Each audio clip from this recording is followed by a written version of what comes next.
네, 안녕하십니까. 이번 시간에는 그 애프터 이펙트에 있는 스냅, 스냅이 어떤 역할을 하는지, 이 기능이 좋긴 좋은데, 활용도가 많이 떨어지는 게, 잘 사용 안 하시는 것 같아요. 근데 굉장히 좋은 기능입니다. 자, 먼저 제가 솔리드를 2개 만들게요. 자, 얘를 요런 데다 이렇게 붙이고 싶다 이겁니다. 어떤 특정 위치에. 이랬을 경우에 스냅을 사용하시면 좋죠. 스냅을 키시면 정확히 붙죠.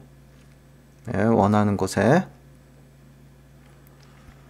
자, 그런데 이제 스냅을 나머지 요거 첫 번째 있는 거 스냅 along edge 뭐 어쩌고저쩌고 있는 거요. 그 다음에 여기 있는 거 두 번째 있는 거 뭐 collapse composition 뭐 이런 것들이 있는데 다 꺼볼게요.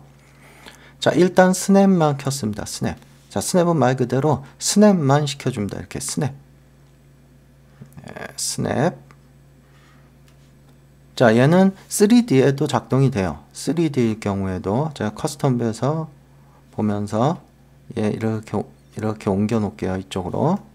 자, 그러면 얘 드래그해서 가면 스냅이 붙습니다. 이렇게 3D에서도 사용할 수 있어요. 스냅은. 그러니까 뭐 특별히 2D, 3D 가리지 않으니까요. 자, 그러면 여기 있는 건 뭐냐? 요거는 바운더리, 그러니까 여러분들 포토샵에도 이런 기능이 있지 않나요? 이렇게 가이드 보여주는 거. 이렇게. 자, 스냅만 체크했을 때는 실제로 그 레이어, 이 오브젝트에 얹혀져야 스냅이 걸립니다. 이렇게. 자, 그런데 얘를 키게 되면 어떻게 되냐? 요 가이드라인이 보여요. 그러니까 얘의 뭐 엣지나 이런 쪽에 이렇게 가이드라인이 표시가 되죠. 가이드라인. 자, 이때 여러분들이 이 가이드라인 붙는 게 여기 보시면 이렇게 좀 확대해서 잠깐 보여드릴게요. 드래그 하실 때 어떤 경우에는 요쪽에 이렇게 네모 포인트가 나오고, 그죠? 요게 가이드에 붙는 그 포인트입니다. 스냅이 걸리는.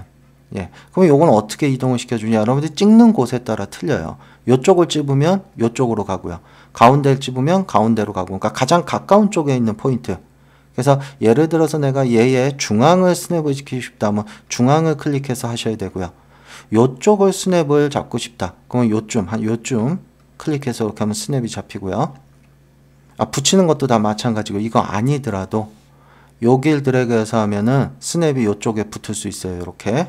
예를 들어 난 가운데 붙이고 싶다 하면 가운데를 드래그해서 해야 스냅이 붙고요.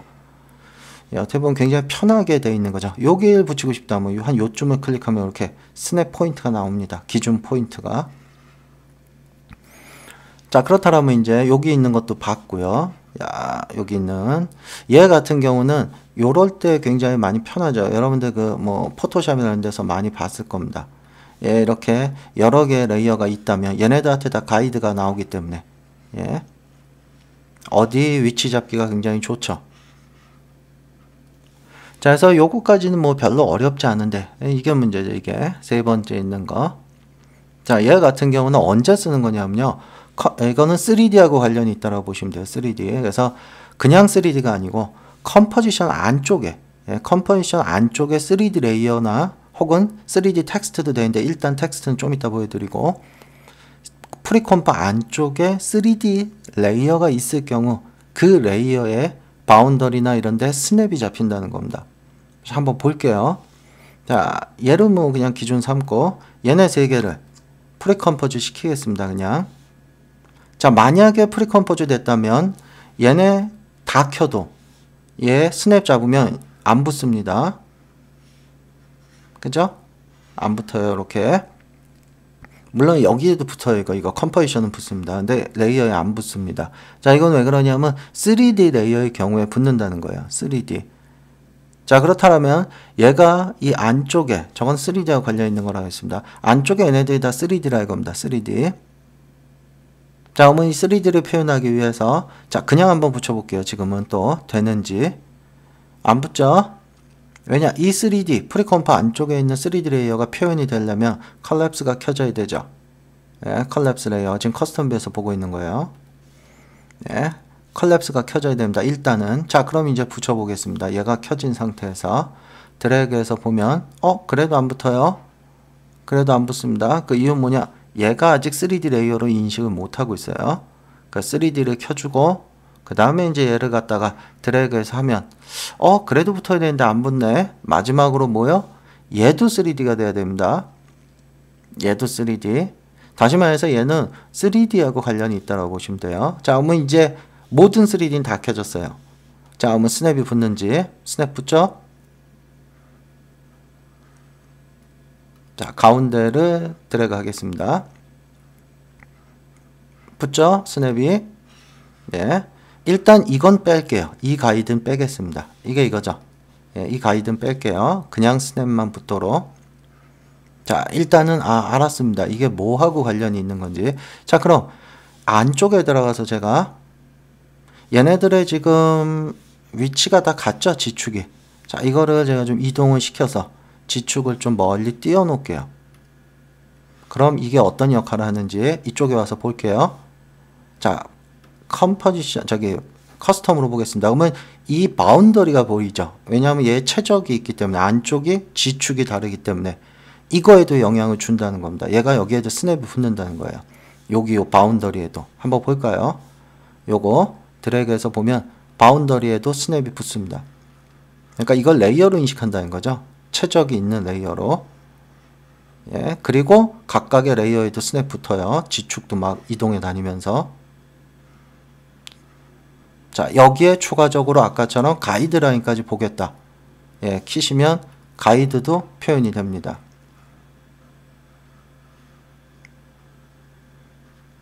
자, 그래서 얘가 언제 쓰는 건지, 그 다음에 얘가 언제 쓰는 건지 보여드렸고요. 자, 그 다음에 여기 보시면 텍스트 레이어에도 된다 그랬죠. 텍스트 레이어. 일반 텍스트 레이어라고 보기에는 좀 아니고요. 3D 텍스트 레이어의 경우, 자, 예. 제가 텍스트를 하나 쓰겠습니다. 폰트는 예, 좀 이런 걸로 하고, 예, 이 텍스트를 3D 텍스트로 만들겠습니다. Enable. 그래서 여기다 포지션을 하나 넣고, 포지션은 불규칙하게 할게요. 위글 셀렉터를 하나 추가하고, 예, 뭐 스피드는 빼겠습니다. 네, 그래서 포지션의 G축을 드래그해서 커스텀에서 보면 이렇게 되는 거예요. 커스텀에서 보면, 예, 뭐 Y도 좀 할까요? 자, 그러면 얘는 이 자체가 최적을 갖게 되죠. G축이.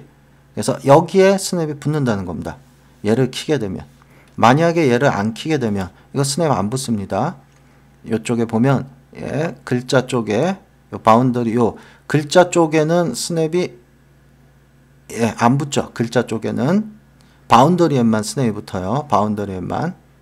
예, 이때 저 글자까지도 스냅을 잡고 싶다 하면 얘를 키게 되면 글자까지도 다 스냅이 붙게 됩니다. 글자 쪽에도. 네, 조금만 확대를 할게요. 아이고. 네, 이렇게 해서 오면 글자에도 스냅이 붙죠. 요거 한번 꺼볼게요. 드래그해서 보면 바운더리에는 스냅이 붙지만 글자 쪽엔 스냅이 안 붙죠. 글자 쪽에는. 예, 그래서 요게 어떤 역할을 하는지 얘를 켜야 안쪽에 글자까지도 다 스냅을 잡을 수가 있다는 겁니다. 자, 그래서 특별히 여러분들이 신경 써야 될 거는 이겁니다. 예, 얘 같은 경우는 반드시 3D하고 관련이 있다는 거. 3D 레이어의 경우에 작동을 한다는 거와 그 다음에 기본적으로 컴포지션의 경우, 그러니까 일반 레이어의 경우는 그 컴포지션 내부에 어떤 3D 레이어가 있을 경우에 컬랩스하고 3D 켰을 경우에 스냅이 작동된다는 거고, 텍스트의 경우는 3D 텍스트는 그 자체가 최적을 갖기 때문에요. 그 자체가 이렇게 최적을 갖기 때문에 예, 특별히 뭐 켜줘야 되는 건 없어요. 그냥 얘만 켜주면 글자에도 다 스냅이 붙고 그 다음에 바운더리에도 당연히 붙고요. 예, 이렇게 해서 여러분들이 이 에펙의 스냅을 이용하시면은 뭔가 이런 위치를 좀 이동해 다닐 때는 굉장히 편하게 사용하실 수 있을 겁니다. 예, 연습해 보시기 바랍니다.